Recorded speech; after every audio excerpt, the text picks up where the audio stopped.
Hello అండి, welcome to law excellence IAS academy.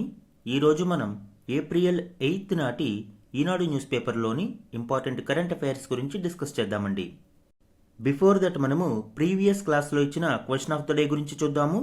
Kalpakkam అణుకేంద్రానికి సంబంధించి క్రింది ప్రకటనలను పరిగణించండి.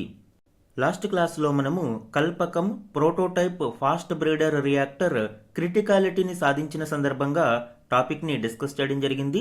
ఆ కంటెక్స్ట్లో ఈ క్వశ్చన్ ఇచ్చానండి. 2 స్టేట్మెంట్స్ని ఇవ్వడం జరిగింది. కరెక్ట్ వన్స్ ఐడెంటిఫై చేద్దాం. స్టేట్మెంట్ 1 చూడండి. ఇందులో భారతదేశపు మొట్టమొదటి ప్రోటోటైప్ ఫాస్ట్ బ్రీడర్ రియాక్టర్ ఉంది. ఎస్, ఈ స్టేట్మెంట్ కరెక్ట్ అండి, ఇప్పుడే చెప్పుకున్నాం మనము. అలానే ఈ పిఎఫ్బిఆర్ క్రిటికాలిటీని సాధించింది అంటే న్యూక్లియర్ చైన్ రియాక్షన్లో సస్టైనబిలిటీని సాధించింది వితౌట్ ఎనీ ఎక్స్టర్నల్ ఇంటర్వెన్షన్. భారతదేశం యొక్క 3 స్టేజ్ న్యూక్లియర్ పవర్ ప్రోగ్రాంలో ఇది చాలా చాలా కీలకమండి. ఇది సెకండ్ స్టేజ్గా మనము చెప్పవచ్చు. ఈ second stage fast breeder reactor third stage యొక్క థోరియం బేస్డ్ రియాక్టర్స్కి చాలా చాలా కీలకం. ఈ థర్డ్ స్టేజ్లో ఉపయోగించే అడ్వాన్స్డ్ హెవీ వాటర్ రియాక్టర్స్లో మనము ప్రైమరీ ఫ్యూయల్గా సెకండ్ స్టేజ్ యొక్క బై ప్రోడక్ట్ని వినియోగిస్తూ ఉంటాం.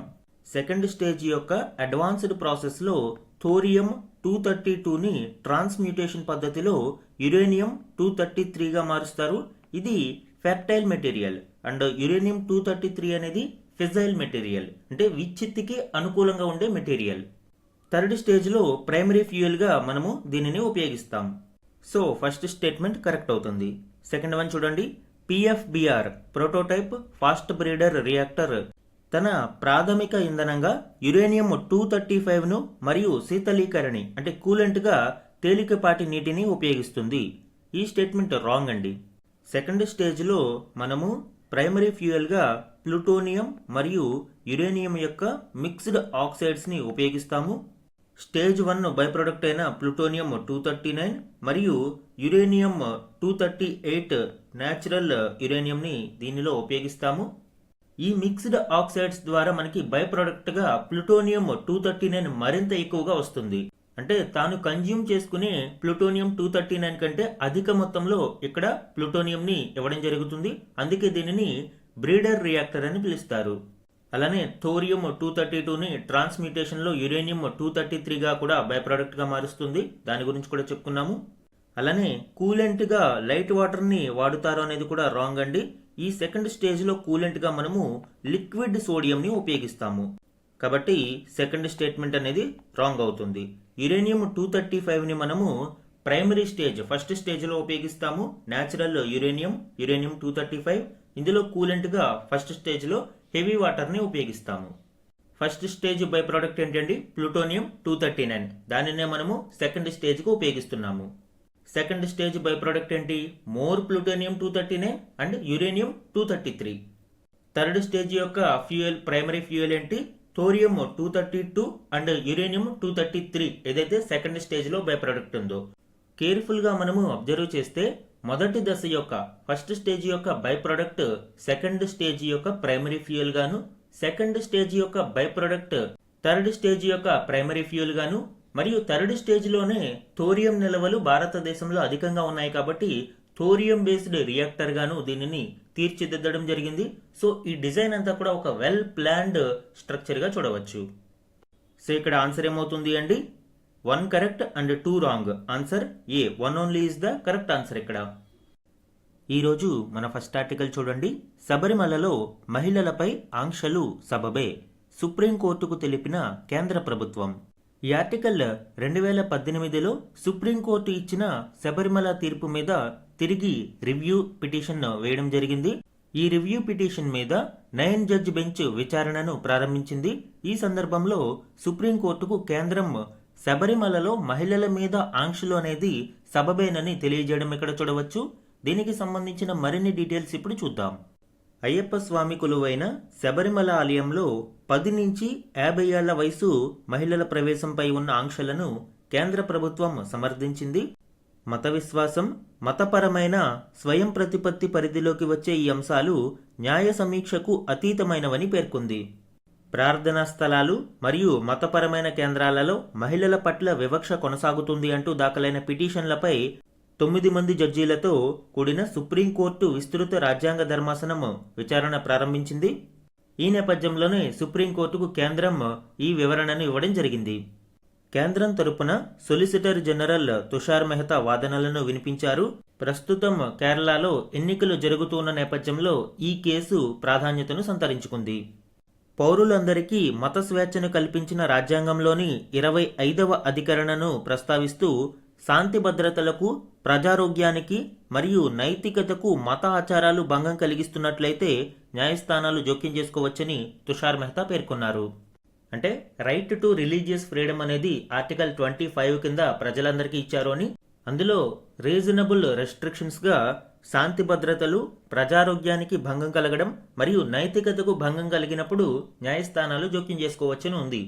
ఇవి తప్ప మిగిలిన మత ఆచారాలలో కోర్టులు జోక్యం చేసుకోకూడదు అని తుషార్ మెహతా పేర్కొన్నారు. అయితే సామాజిక రుగ్మతకు మత ఆచారం అనే ముద్ర వేస్తే అది తప్పనిసరి మతాచారమా లేదా సామాజిక రుగ్మత అనే విషయాన్ని న్యాయస్థానాలు పరిశీలించవచ్చు అని సుప్రీంకోర్టు ధర్మాసనం ఇక్కడ పేర్కొంది.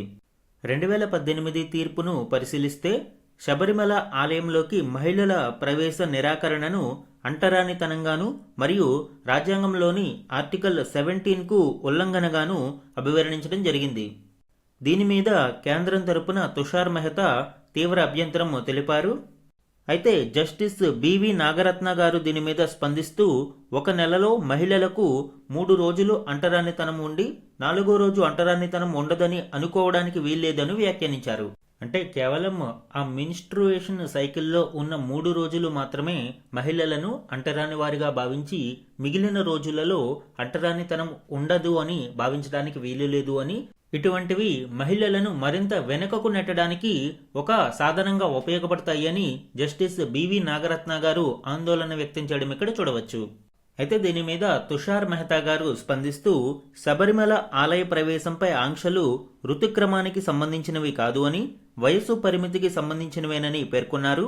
ఒక్క శబరిమల ఆలయంలో మినహా దేశంలోని అయ్యప్ప స్వామి ఆలయాలన్నిటిలోనూ అన్ని వయసుల మహిళలకు ప్రవేశం ఉంటుంది. ఇది ఒక విలక్షణమైన కేసు అని ఆయన పేర్కొన్నారు. ఇటువంటి కేసులను కేవలం పితృస్వామ్యం, ఫెమినిజం వంటి సిద్ధాంతాల కోణంలో చూడకూడదు అని, ఆయా మత గ్రంథాల సిద్ధాంతాలను అవగాహన చేసుకుని ఆధ్యాత్మిక కోణంలో చూడాలి అని తుషార్ మెహతా గారు ఇక్కడ పేర్కొనడం చూడవచ్చు. 2018 కేసుకి సంబంధించి ఒకసారి మనం చూస్తే Indian young lawyers association versus state of కేరళగా ఈ కేసుని మనం చూడవచ్చు. శబరిమల అయ్యప్ప స్వామి ఆలయ ప్రవేశానికి మెన్స్ట్రుయేటింగ్ ఏజ్కి సంబంధించిన మహిళలు 10 నుంచి 50 సంవత్సరాల వయసు మధ్య గల మహిళలను నిషేధించడం ఈ కేసులో చాలించడం జరిగింది. Practice upheld by Kerala high court in 1991. ఈ పద్ధతిని 1991లో కేరళ హైకోర్టు సమర్థించింది. శబరిమల అయ్యప్ప స్వామి నైష్టిక బ్రహ్మచారి అనే ఉద్దేశంతో ఈ ఆలయంలోకి 10 నుంచి 50 సంవత్సరాల మహిళలు ఎవరైతే ఋతుక్రమం ఉన్న మహిళలు ఉంటారో వీరిని నిషేధించడం సబబేనని కేరళ హైకోర్టు తెలిపింది. అయితే 2018 ల్యాండ్ మార్క్ జడ్జిమెంట్లో సుప్రీంకోర్టు యొక్క 5 జడ్జి బెంచ్ ఒక కీలక తీర్పుని ఇచ్చింది అండి. 4:1 మెజారిటీ వెర్డిక్ట్ ఈ తీర్పును వెలువరించారు. అంటే 4 ఈ తీర్పును సమర్థించగా 1 దీనిని వ్యతిరేకించారు. ఈ తీర్పు ప్రకారం సుప్రీంకోర్టు శబరిమల ఆలయంలోకి మహిళల ప్రవేశాన్ని నిరాకరించడం అన్కాన్స్టిట్యూషనల్ గా పేర్కొంది. ఇది ఆర్టికల్ 14 మరియు ఆర్టికల్ 17ని వైలేట్ చేస్తుంది అని పేర్కొంది. ఈ విధానం రైట్ టు ఈక్వాలిటీ మరియు అబాలిషన్ ఆఫ్ అన్టచబిలిటీని వ్యతిరేకిస్తుంది అని, ఉల్లంఘిస్తుంది అని పేర్కొంది. అలానే ఆర్టికల్ 25 కింద రిలీజియస్ ఫ్రీడమ్ ని కూడా ఇది వైలేట్ చేస్తుంది అని పేర్కొంది. అయితే ఈ 5 జడ్జి బెంచ్ లో 1 డిసెంటింగ్ వ్యూని ఇచ్చారు. అంటే తీర్పునకు వ్యతిరేకంగా ఇచ్చారు. దాని ప్రకారం ఎసెన్షియల్ రిలీజియస్ ప్రాక్టీసెస్ డాక్ట్రిన్ అనేది తీసుకురావడం జరిగింది. ఈ సిద్ధాంతం ప్రకారం ఏదైనా ఒక మత ఆచారం గాని విశ్వాసం గాని ఉన్నప్పుడు అది ఆ మతానికి సంబంధించి ఎసెన్షియల్ ప్రాక్టీసా, అంటే ఖచ్చితంగా ఆ విధానాన్ని అవలంబించాలా లేదా అనేది ఈ సిద్ధాంతంలో ఉంటుంది. సో అటువంటి సిద్ధాంతం ప్రకారం శబరిమల ఆలయానికి మహిళల ప్రవేశాన్ని నిరాకరించడం అనేది సబబేనని జస్టిస్ ఇందు మల్హోత్రా తన తీర్పులో వ్యాఖ్యానించారు. ఇక్కడ విశేషం ఏంటి అంటే 5 జడ్జిలలో నలుగురు మేల్ జడ్జెస్ కూడా మహిళలకు అనుకూలంగా తీర్పునిస్తే ఫీమేల్ జడ్జి ఒకరే ఉన్నారు, ఆమె డిసెంటింగ్ వ్యూని ఇచ్చారు. ఈ తీర్పునకు వ్యతిరేకంగా 50కి పైగా రివ్యూ పిటిషన్స్ని ఫైల్ చేయడం జరిగింది. అందువల్లనే 2019లో దీనిని లార్జర్ బెంచ్కి రిఫర్ చేశారు. అందుకే ఇప్పుడు 9 మెంబర్ బెంచ్ ఈ కేసుని రివ్యూ చేస్తూ ఉన్నారు. 9 మంది న్యాయమూర్తుల రాజ్యాంగ ధర్మాసనాన్ని ఏర్పాటు చేయడం జరిగింది అండ్ ఫైనల్ హీరింగ్స్ అనేవి మొదలయ్యాయి. సిజేఐ సూర్యకాంత్ గారి నేతృత్వంలో ఈ బెంచ్ హీరింగ్స్ వింటుంది. ఇందులో మనము బ్రాడర్ స్కోప్ చూస్తే religious freedom versus gender equality article 25 versus article 14ని చూడవచ్చు. అలానే entry of women into mosques, Dawoodi Bohra khatna ritual, rights of Parsi women, ఈ విధంగా మహిళల మీద వివిధ మతాలలో ఉన్న వివక్షను ఈ కేసులో రివ్యూ చేయనున్నారు. ఈ కేసు యొక్క డెవలప్మెంట్స్ మనము కమింగ్ క్లాసెస్లో చూద్దాం. ఎగ్జామ్ పాయింట్ ఆఫ్ వ్యూలో చాలా చాలా ఇంపార్టెంట్ టాపిక్ అండి ఇది. మన నెక్స్ట్ ఆర్టికల్ చూడండి. నెలాఖరు తర్వాత దేశంలో మిగతా చోట్ల స్పెషల్ ఇంటెన్సివ్ రివిజన్ కేంద్ర ఎన్నికల సంఘం ప్రారంభించింది. దీనిలో భాగంగా ఫేజ్ 1లో మరియు ఫేజ్ 2లో కొన్ని రాష్ట్రాలు కేంద్రపాలిత ప్రాంతాలను కవర్ చేయడం జరిగింది. ఇప్పుడు నెక్స్ట్ ఫేజ్లో మిగిలిన అన్ని రాష్ట్రాలు మరియు కేంద్రపాలిత ప్రాంతాలలో ఈ స్పెషల్ ఇంటెన్సివ్ రివిజన్ కొరకు కేంద్ర ఎన్నికల సంఘం సిద్ధమవుతుంది. దీనికి సంబంధించిన ఇంపార్టెంట్ డీటెయిల్స్ చూద్దామండి. అలానే ఈ కంటెక్స్ట్లో section 21 of representation of peoples act 1950 గురించి కూడా డిస్కస్ చేద్దాం. ఈ నెలాఖరుకు 5 శాసనసభలకు ఎన్నికలు పూర్తవుతాయండి. దీని తరువాత ఢిల్లీతో సహా దేశంలో మిగిలిన రాష్ట్రాలు కేంద్రపాలిత ప్రాంతాలలో చివరి దశ ఓటరు జాబితా ప్రత్యేక ముమ్మర సవరణ స్పెషల్ ఇంటెన్సివ్ రివిజన్ను చేపట్టబోతున్నారు. కేరళ, అస్సాం, పుదుచ్చేరి, తమిళనాడు, పశ్చిమ బెంగాల్ శాసనసభలకు ఈ నెల 29న పోలింగ్, మే 4న ఓట్లు లెక్కింపు పూర్తి కానున్నాయి. పోలింగ్ పూర్తయ్యాక చివరి దశ ప్రక్రియ చేపట్టే అవకాశం ఉంది అని ఈసీ వర్గాలు తెలిపాయి. ఇప్పటి వరకు ఈ స్పెషల్ ఇంటెన్సివ్ రివిజన్ 10 రాష్ట్రాలు 3 కేంద్రపాలిత ప్రాంతాలలో పూర్తయింది. అస్సాంలో ఓటరు జాబితా ప్రత్యేక సవరణ జరిగింది. ఒక్క ఉత్తరప్రదేశ్లో మినహా ప్రక్రియ పూర్తయిన అన్ని చోట్ల తుది ఓటరు జాబితా ప్రచురించారు. ఈ ప్రక్రియలో దేశంలోని మొత్తం 99 కోట్ల మంది ఓటర్లకు గాను 60 కోట్ల మందికి సంబంధించిన సవరణ ఇప్పటికే పూర్తయింది. మిగిలిన 39 కోట్ల మంది ఓటర్లు 17 రాష్ట్రాలు 5 కేంద్రపాలిత ప్రాంతాలలో ఉన్నారు. ఈ కంటెక్స్ట్లో section 21 of representation of peoples act 1950 important అండి. ఎలక్టోరల్ రోల్ ఫ్రేమ్వర్క్ గురించి ఇది వివరిస్తుంది. ఈ సెక్షన్ 21ని అనుసరించి ఓటర్ల జాబితా యొక్క ప్రిపరేషన్ మరియు పీరియాడిక్ రివిజన్ అనేది జరుగుతూ ఉంటుంది. ఇందులో సబ్ సెక్షన్స్ అనేవి మనకి ఇంపార్టెంట్ అండి. సెక్షన్ 21 క్లాజ్ 1 ప్రకారం క్వాలిఫైయింగ్ డేట్ ప్రకారం ప్రిస్క్రైబ్డ్ మేనర్లో ప్రతి నియోజకవర్గానికి ఎలక్టోరల్ రోల్ అనేది ప్రిపేర్ చేయాలి అని ఇందులో ఉంటుంది. అలానే సెక్షన్ 2 సబ్ క్లాజ్ 2 అనేది మనం చూస్తే రెగ్యులర్ రివిజన్స్ గురించి ఇది ఉంటుందండి. ఈ రెగ్యులర్ రివిజన్స్ లో కూడా మ్యాండేటరీ అండ్ డిస్క్రిషనరీ అని 2 విభాగాలు ఉంటాయి. మ్యాండేటరీ రివిజన్ అనేది బిఫోర్ ఎలక్షన్స్ నిర్వహిస్తారు. డిస్క్రిషనరీ అండ్ సేఫ్టీ క్లాజ్ అనేది కొన్ని సందర్భాలలో ఈసీ యొక్క ఆర్డర్ ప్రకారం నిర్వహిస్తూ ఉంటారు. Mandatory revision before every general or by election లోక్సభకి గాని అసెంబ్లీకి గాని నిర్వహించినప్పుడు మ్యాండేటరీ రివిజన్ ఉంటుంది. అయితే కొన్ని సందర్భాలలో ఈసీఐ ప్రత్యేకంగా దానిని స్కిప్ చేయమని ఆర్డర్స్ ఇచ్చినప్పుడు దీనిని స్కిప్ చేయడం జరుగుతుంది. ఎన్నికల సంవత్సరాలలో కాకుండా మిగిలిన సందర్భాలలో కేంద్ర ఎన్నికల సంఘం యొక్క ఆదేశాల మేరకు ఈ డిస్క్రిషనరీ రివిజన్ అనేది జరుగుతుంది. Existing roll remains valid if revision is missed. ఒకవేళ సవరణ జరగకుంటే ఎగ్జిస్టింగ్ ఓటర్ల జాబితా ఏదైతే ఉందో అదే అమలులో ఉంటుంది. ఇక very important one section 21 clause 3 ఇది స్పెషల్ రివిజన్ గురించి తెలియజేస్తుంది అండి. ప్రస్తుతం నిర్వహిస్తున్న ఓటర్ల జాబితా ముమ్మర సవరణ స్పెషల్ ఇంటెన్సివ్ రివిజన్ అనేది ఈ సెక్షన్ 21 క్లాజ్ 3 ప్రకారం నిర్వహిస్తూ ఉన్నారు. ఇది ఒక స్పెషల్ పవర్. ఏ టైంలోనైనా కేంద్ర ఎన్నికల సంఘం తన యొక్క అధికారాలను ఉపయోగించుకుని ఈ ఇంటెన్సివ్ డ్రైవ్ ని చేపట్టవచ్చు. లేటెస్ట్ డెవలప్మెంట్స్ ఏంటి అంటే హౌస్ టు హౌస్ వెరిఫికేషన్స్ నిర్వహించి స్పెషల్ ఇంటెన్సివ్ డ్రైవ్ ని చేపట్టమని కేంద్ర ఎన్నికల సంఘం ఆదేశాలు జారీ చేసింది. వివిధ దశలలో వివిధ రాష్ట్రాలు మరియు కేంద్రపాలిత ప్రాంతాలలో ఈ ప్రక్రియ అనేది జరుగుతుంది. ఈ నేపథ్యంలో సుప్రీంకోర్టు రివ్యూ కూడా మనం చూడాలి అండి. Flexibility must be with in constitutional limits, అంటే రాజ్యాంగబద్ధంగా రాజ్యాంగ పరిమితులకు లోబడి మాత్రమే ఈ రివిజన్ నిర్వహించాలి అని బలవంతంగాను లేదా కోయర్స్డ్ మేనర్లో ఓటర్లను తొలగించడానికి ఇది చేపట్టకూడదు అని సుప్రీంకోర్టు ఆదేశాలు జారీ చేసింది. సో ఈ స్పెషల్ ఇంటెన్సివ్ రివిజన్ అనేది ఇప్పుడు నెక్స్ట్ ఫేజ్లో మిగిలిన అన్ని రాష్ట్రాలు కేంద్రపాలిత ప్రాంతాలలో జరగనుంది అండి. మన నెక్స్ట్ ఆర్టికల్ చూడండి. ముంచుకొస్తున్న సూపర్ ఎల్నినో, మనకు కరువు రావచ్చు. ఈ ఏడాదిలో ఎల్నినో యొక్క ప్రభావం మరింత తీవ్రంగా ఉండనుంది అని, దీనిని సూపర్ ఎల్నినోగా భావించవచ్చు అని శాస్త్రవేత్తలు హెచ్చరిస్తూ ఉన్నారు. దీనికి సంబంధించిన మరిన్ని డీటెయిల్స్ ఇప్పుడు చూద్దాం. భూమిపై అత్యంత శక్తివంతమైన ఎల్నినో ఈ ఏడాదిలో ఏర్పడవచ్చు అని శాస్త్రవేత్తలు హెచ్చరించారు. దీనిని సూపర్ ఎల్నినోగా వారు అభివర్ణిస్తున్నారు. ఇది జూన్ నుంచి ప్రారంభం కావచ్చు అని అంచనా వేస్తున్నారు. దీనివల్ల ప్రపంచవ్యాప్తంగా వాతావరణ పరిస్థితులు మారిపోతాయి అని, ఉష్ణోగ్రతలు భారీగా పెరగవచ్చు అని, ఋతుపవనాలు అసాధారణంగా ఉండవచ్చు అని భావిస్తున్నారు.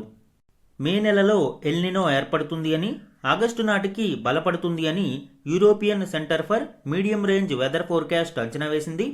ఆగస్టులో సూపర్ ఎల్నినో ఏర్పడే అవకాశం 22% ఉంది అని, స్ట్రాంగ్ ఎల్నినో ఏర్పడడానికి 80%, ఒక మోస్తరు ఎల్నినో ఏర్పడేందుకు 98% అవకాశాలున్నాయని అభిప్రాయపడింది.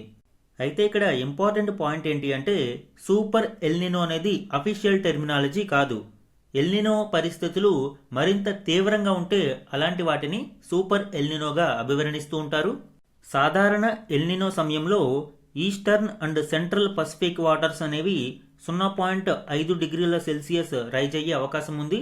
కానీ ఈ సూపర్ ఎల్నినో కండిషన్స్లో మాత్రం ఇది 2 డిగ్రీ సెంటీగ్రేడ్ కంటే ఎక్కువ రైజ్ అయ్యే అవకాశం ఉంటుంది. కాబట్టి ఇటువంటి సందర్భంలో దీనిని సూపర్ ఎల్నినోగా అభివర్ణిస్తూ ఉంటారు. అసలు ఎల్నినో ఏ విధంగా ఏర్పడుతుంది అనేది ఒకసారి చూద్దామండి. నార్మల్ ఇయర్ మరియు ఎల్నినో ఇయర్లో మనము చూసినట్లయితే సెంట్రల్ అండ్ ఈస్టర్న్ పసిఫిక్ రీజియన్లో సదర్న్ ఈక్వటోరియల్ ప్రాంతంలో ఈ ప్రభావం అనేది కనిపిస్తూ ఉంటుంది. నార్మల్ ఇయర్లో ఈస్టర్న్ పసిఫిక్ కోస్ట్ అయిన పెరువియన్ కోస్ట్లో కోల్డ్ వాటర్స్ అనేవి ఉంటాయి. అండ్ ఇక్కడ హై ప్రెషర్ అనేది ఉంటుంది, ఆబ్వియస్లీ కోల్డ్ వెదర్ కాబట్టి. అండ్ ఇక్కడ నుంచి సౌత్ ఈస్ట్ ట్రేడ్ విండ్స్ అనేవి ఈ సెంట్రల్ ఈక్వటోరియల్ ప్రాంతానికి వస్తూ ఉంటాయి. ఈ కాన్సెప్ట్ అర్థం కావాలి అంటే ప్రెజర్ బెల్ట్స్ టాపిక్ అనేది మనకి ఇంపార్టెంట్. సింపుల్గా దీనిని నేను ఎక్స్ప్లెయిన్ చేస్తాను. ఈక్వటోరియల్ రీజియన్లో అపారెంట్ మూవ్మెంట్ ఆఫ్ సన్ ఉంటుంది కాబట్టి ఈ ప్రాంతం చాలా వేడిగా ఉంటుంది. ఈ భూమధ్య రేఖ ప్రాంతంలో ఈ అత్యధిక ఉష్ణోగ్రతల కారణంగా టెంపరేచర్స్ ఎక్కువగా ఉండి ఎయిర్ అనేది ఈ విధంగా రైజ్ అవుతుంది పైకి.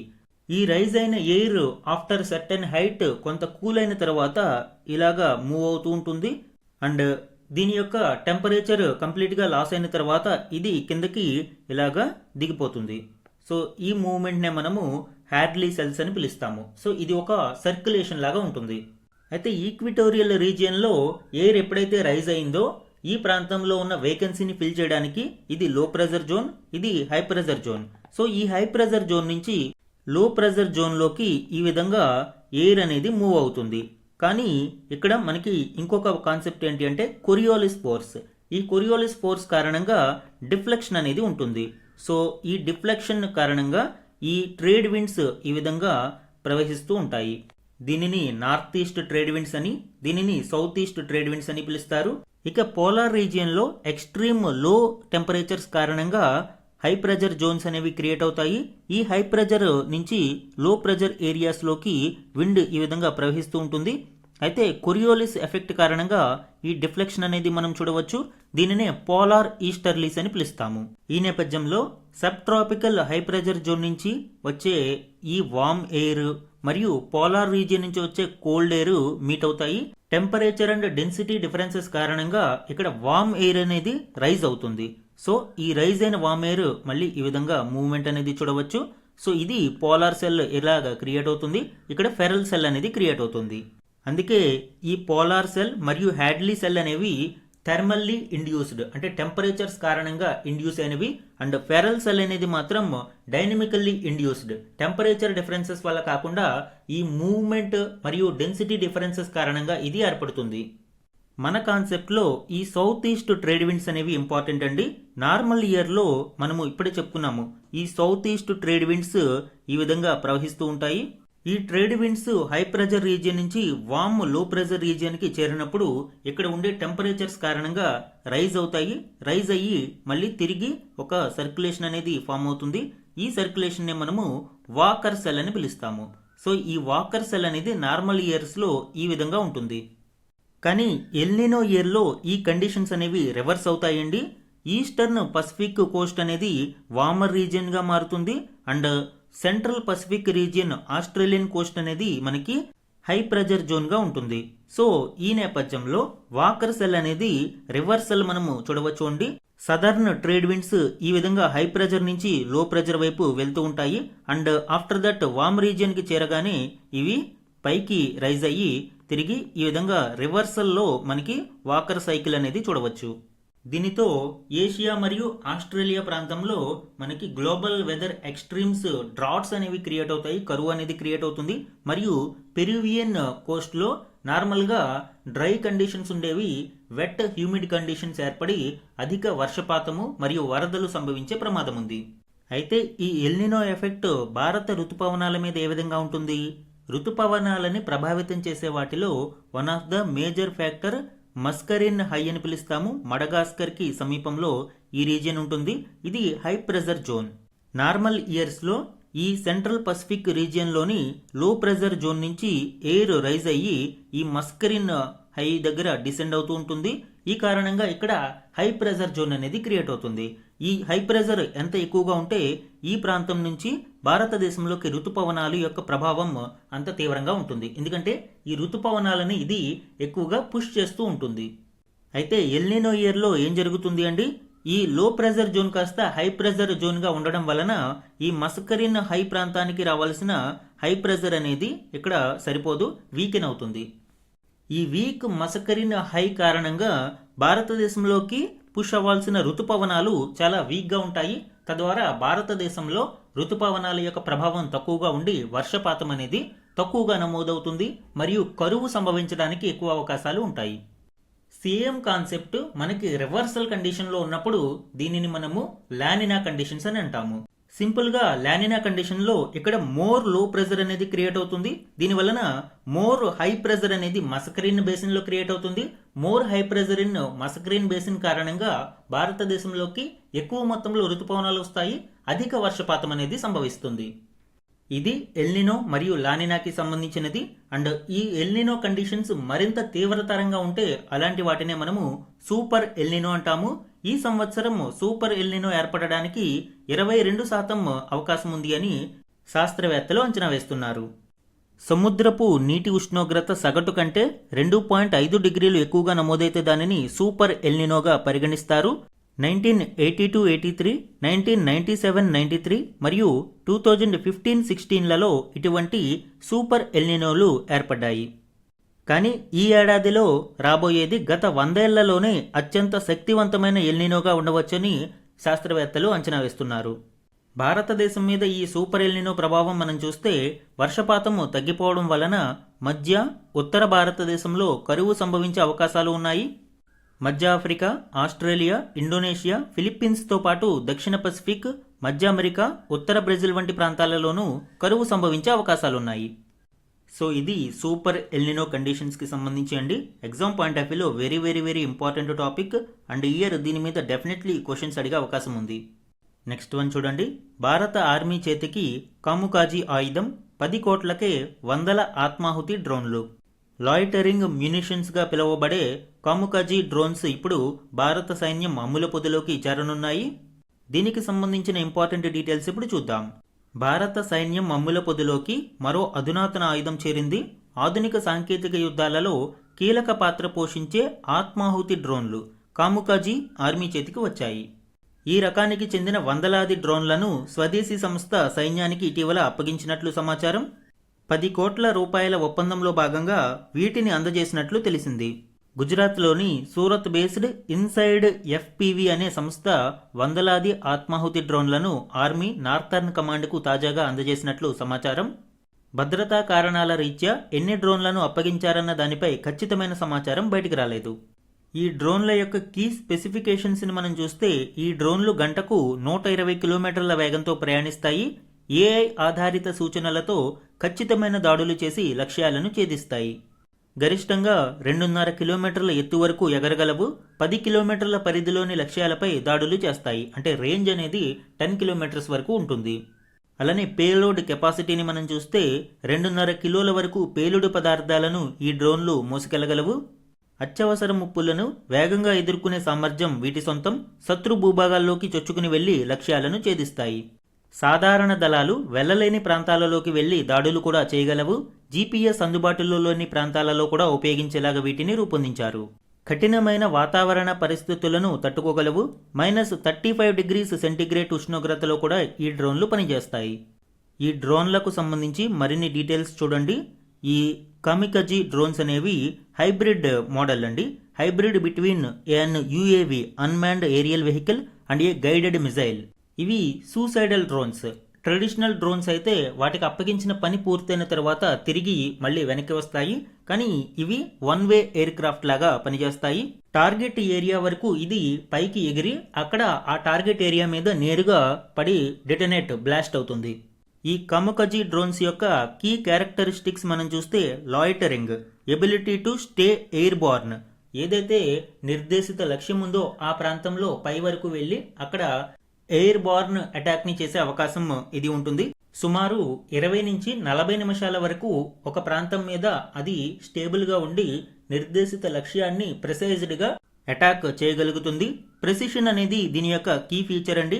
Many use first person view goggles or AI for surgical accuracy even in GPS denied environments. And very important one, cost efficiency. దీని యొక్క కాస్ట్ అనేది చాలా తక్కువ. నార్మల్ గైడెడ్ మిజైల్స్ తో పోలిస్తే చాలా చీప్ వెర్షన్ ఇది. ఇక మరొక feature stealth technology. Small size మరియు లో అకౌస్టిక్ సిగ్నేచర్స్ కారణంగా దీనిని రాడార్స్ లో డిటెక్ట్ చేయడం చాలా కష్టం. ఈ కామికజీ డ్రోన్స్ యొక్క ప్రెజెంట్ ప్రామినెంట్ మోడల్స్ మనం చూస్తే యుఎస్ఏ యొక్క స్విచ్ బ్లేడ్ 300 అండ్ 600, అలానే ఇరాన్, రష్యా ఉపయోగిస్తున్న షాహెద్ 136 ఆర్ గెరాన్ 2, అలానే భారతదేశం అభివృద్ధి చేస్తున్న శేష్నాగ్ 150. ఇవి ప్రస్తుతం అందుబాటులో ఉన్న ప్రామినెంట్ మోడల్స్. అండ్ ఈ కామికజీ ఆత్మాహుతి డ్రోన్లు ఇప్పుడు భారత సైన్యం చేతికి కూడా అందుబాటులోకి వచ్చాయండి. మన నెక్స్ట్ ఆర్టికల్ చూడండి. మీ నాగరికతనే నలిపేస్తా, ఒక్క రాత్రిలో నాశనం చేస్తా, ఇరాన్కు ట్రంప్ ఘాటు హెచ్చరిక.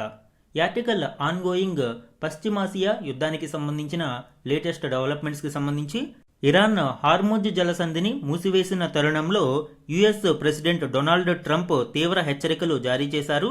ఇప్పటిదాకా వాడని టూల్ కిట్ ని వాడతామన్న అమెరికా ఉపాధ్యక్షుడు వాన్స్ ఇక్కడ చూడవచ్చు. అణ్వాయుధ ప్రయోగం జరుగుతుంది అని ప్రపంచమంతా ఆందోళన చెందుతున్న నేపథ్యంలో అణ్వాయుధం కాదు అని శ్వేతసౌధం వివరణ ఇచ్చింది.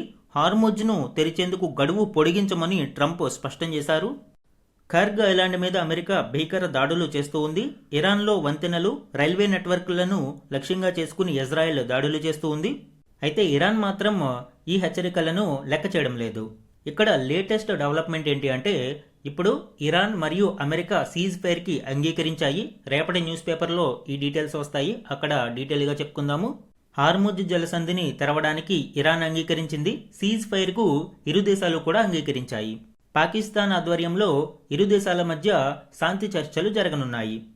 రేపటి న్యూస్ పేపర్లో దీని గురించి డిస్కస్ చేద్దామండి. అలానే ఇంకొక ఇంపార్టెంట్ పాయింట్ ఏంటి అంటే హార్ముజ్పై వీటోతో వీగిన ఐక్యరాజ్య సమితి తీర్మానం. నౌకల్లో చమురు రవాణాకు కీలకంగా నిలిచే హార్ముజ్ జలసంధిని తిరిగి తెరిపించాలి అని ఐక్యరాజ్య సమితి భద్రతా మండలి చేసిన తీర్మానాన్ని రష్యా, చైనా మంగళవారం వీటోతో అడ్డుకోవడం జరిగింది. జోర్డాన్ మద్దతుతో బహ్రెయిన్ ప్రతిపాదించిన ఈ తీర్మానానికి అనుకూలంగా మండలిలోని 15 దేశాలలో 11 దేశాలు ఓటు వేయగా 2 వ్యతిరేకించాయి. మనకి తెలుసు 5 పర్మనెంట్ మరియు 10 నాన్ పర్మనెంట్ దేశాలు ఈ ఐక్యరాజ్య సమితి భద్రతా మండలిలో ఉంటాయని. ఈ 15లో 13 భద్రతా మండలి ఓటింగ్లో పాల్గొన్నాయి. ఈ 13లో 11 తీర్మానానికి అనుకూలంగా ఓటు వేయగా 2 దేశాలు రష్యా మరియు చైనా మాత్రం వ్యతిరేకంగా ఓటు వేశాయి మరియు వీటోను ఉపయోగించడంతో ఇది ఆమోదం పొందలేదు.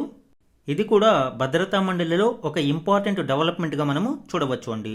ఆల్రెడీ మనము ఈ టాపిక్స్ గురించి చెప్పుకున్నాము, భద్రతా మండలిలో రిఫార్మ్స్ అవసరమని. నెక్స్ట్ వన్ చూడండి. దేశమంతటా అన్ని పోలీస్ స్టేషన్లలో సీసీటీవీలు సుప్రీంకోర్టుకు తెలిపిన కేంద్ర ప్రభుత్వం. 2018లో సుప్రీంకోర్టు ఒక ఆదేశం జారీ చేసింది. దీని ప్రకారం మానవ హక్కుల ఉల్లంఘన చర్యలను నివారించే లక్ష్యంతో దేశవ్యాప్తంగా అన్ని పోలీస్ స్టేషన్లలో సీసీటీవీలు అమర్చాలి అని ఆదేశాలు జారీ చేసింది. అయితే ఈ ఆదేశాలు పూర్తి స్థాయిలో ఇంకా అమలు కాలేదు. రీసెంట్గా తమిళనాడులోని తండ్రి కొడుకుల లాకప్ డెత్ నేపథ్యంలో 9 మంది పోలీసులకు ఉరిశిక్ష విధిస్తూ మద్రాసు హైకోర్టు ధర్మాసనం ఇచ్చిన తీర్పు నేపథ్యంలో ఈ టాపిక్ మరింత చర్చకు వస్తుంది. ప్రజెంట్ స్టేటస్ మనం చూస్తే కేరళ, మధ్యప్రదేశ్, రాజస్థాన్లలో సీసీటీవీలు అమర్చడంతో పాటు సెంట్రలైజ్డ్ డాష్ బోర్డుల ఏర్పాటు జరిగింది. అయితే కేరళలో పూర్తి స్థాయిలో ఇది అమలు చేయడంతో పాటు సాఫ్ట్వేర్ కూడా బాగుంది అని ధర్మాసనం అభిప్రాయపడింది. మిగిలిన రాష్ట్రాలు కూడా దీనిని అనుసరించేలాగా మార్గదర్శకాలు జారీ చేయాలని సూచించింది. సో పోలీస్ స్టేషన్లలో హ్యూమన్ రైట్స్ వయలేషన్ జరగకుండా దేశమంతటా అన్ని పోలీస్ స్టేషన్లలోనూ సీసీటీవీలు ఏర్పాటు చేయాలి అని ధర్మాసనం మరొకసారి ఆదేశాలు ఇచ్చింది. ఈరోజు ఈనాడు న్యూస్ పేపర్లోని వన్ లైనర్ కరెంట్ అఫైర్స్ చూడండి. ఆంధ్రప్రదేశ్ రాజధానిగా అమరావతికి చట్టబద్ధత కల్పించడానికి కేంద్ర హోంశాఖ తీసుకువచ్చిన ఆంధ్రప్రదేశ్ పునర్విభజన బిల్లు 2014 సవరణ బిల్లుపై రాష్ట్రపతి ద్రౌపది ముర్ము గారు ఏప్రిల్ 6వ తేదీన సంతకం చేశారు. దీంతో ఆంధ్రప్రదేశ్ రాజధానిగా అమరావతికి చట్టపరమైన గుర్తింపు లభించింది. 2024 జూన్ 2 నుంచి అమరావతికి రాష్ట్ర రాజధాని హోదా దక్కింది. సో ఈ డేట్ ఇంపార్టెంట్ అండి. అమరావతికి ఎప్పటి నుంచి రాష్ట్ర రాజధాని హోదా అనేది చూస్తే 2024 జూన్ 2 నుంచి. నెక్స్ట్ టాపిక్ ఆల్రెడీ మనము డిస్కస్ చేయడం జరిగింది, ఆర్టిమిస్ 2కి సంబంధించి. అలానే తర్వాత తెలంగాణ వ్యాప్తంగా గడిచిన 5 ఏళ్లలో కొత్తగా 12.59 లక్షల మంది ఉద్యోగ విపణిలోకి వచ్చినట్లు సామాజిక భద్రతా గణాంకాలు వెల్లడిస్తున్నాయి. ఈపీఎఫ్ఓ వద్ద నమోదైన PMVBRY ప్రధానమంత్రి వికసిత్ భారత్ రోజ్గారీ యోజన గణాంకాల ప్రకారం గడిచిన 8 నెలల్లోనే దాదాపు 3.12 లక్షల మంది తొలిసారి ఉద్యోగాల్లో చేరినట్లు వెల్లడైంది. అధిక నైపుణ్య ఉద్యోగాలతో పాటు మధ్యస్థాయి కొలువులు కూడా గణనీయంగా పెరిగాయి. ఎంప్లాయ్మెంట్కి సంబంధించి తెలంగాణ రీజనల్ కరెంట్ అఫైర్స్లో ఇంపార్టెంట్ అండి ఇది. Next one. ప్రైవేటు రంగ ఎస్ బ్యాంక్ ఎండి సీఈఓగా వినయ్ మురళీధరన్ టోన్సే బాధ్యతలు స్వీకరించారు. పర్సనల్ న్యూస్లో ఇవి ఇంపార్టెంట్. ఇవి ఈరోజు ఈనాడు న్యూస్ పేపర్లోని వన్ లైనర్ కరెంట్ అఫైర్స్. మాదిరి ప్రశ్నలు చూడండి. India France year of innovation 2026ను ఇటీవల ఎవరు ప్రారంభించారు? ఆన్సర్ ప్రధాని నరేంద్ర మోదీ మరియు ఫ్రాన్స్ అధ్యక్షుడు ఇమాన్యుయల్ మెక్రాన్. ఫిబ్రవరిలో మెక్రాన్ 3 రోజుల భారత పర్యటన సందర్భంగా ఇరువురు నేతలు ఆర్టిఫిషియల్ ఇంటెలిజెన్స్, రక్షణ, డిజిటల్ టెక్నాలజీ, ఇండో పసిఫిక్ రంగాలలో సహకారాన్ని మరింత పెంపొందించడమే లక్ష్యంగా ఈ కార్యక్రమాన్ని ప్రారంభించారు. ఫిబ్రవరి కరెంట్ అఫైర్స్లో ఈ టాపిక్ని మనము డీటెయిల్గా డిస్కస్ చేయడం జరిగింది అండి. ఐఆర్లో ఇది ఇంపార్టెంట్. అలానే ఎవరైనా ఈ టాపిక్ మిస్ అయ్యి ఉంటే ఒకసారి ఆ క్లాసెస్ చూడండి. Next one. జాతీయ రహదారుల వెంబడి మొదటిసారిగా బీ కారిడార్స్ అనే కార్యక్రమాన్ని ఇటీవల ఏ సంస్థ ప్రారంభించింది? Answer NHAI, national highway authority of India. ఈ ప్రణాళిక కింద జాతీయ రహదారుల వెంబడి పూల చెట్లు, మొక్కలతో పరాగ సంపర్క లేదా తేనెటీగలకు అనుకూలమైన కారిడార్లను అభివృద్ధి చేస్తుంది. బీ కారిడార్స్ అంటే తేనెటీగలకి సహకరించే ఈ మొక్కల పెంపకం. 2026-27లో సుమారు 40 లక్షల చెట్లను నాటే పని. ఇందులో దాదాపు 60% బీ కారిడార్స్ కార్యక్రమం కింద ఉంటాయని NHAI ప్రకటించింది. Next one. దేశంలోనే మొదటి జాతీయ గోవుల సంస్కృతి మ్యూజియాన్ని ఏ నగరంలోని పండిట్ దీన్ దయాళ్ ఉపాధ్యాయ పశు వైద్య శాస్త్ర విశ్వవిద్యాలయంలో ఏర్పాటు చేయనున్నారు? ఆన్సర్ యూపీలోని మధుర. ఇవి ఈరోజు ఈనాడు న్యూస్ పేపర్లోని మాదిరి ప్రశ్నలు. ఈరోజు మన క్వశ్చన్ ఆఫ్ ద డే గురించి చూడండి. ఎల్నినో పరిస్థితుల సమయంలో క్రింది వాటిలో ఏ ప్రాంతం ప్రధానంగా ప్రభావితమవుతుంది? ఇక్కడ 4 ఆప్షన్స్ని ఇవ్వడం జరిగింది అండి. ఈరోజు క్లాస్లో ఎల్నినో గురించి డీటెయిల్డ్గా మనము డిస్కస్ చేయడం జరిగింది. ఆ కంటెక్స్ట్లో ఈ క్వశ్చన్ ఇచ్చాను.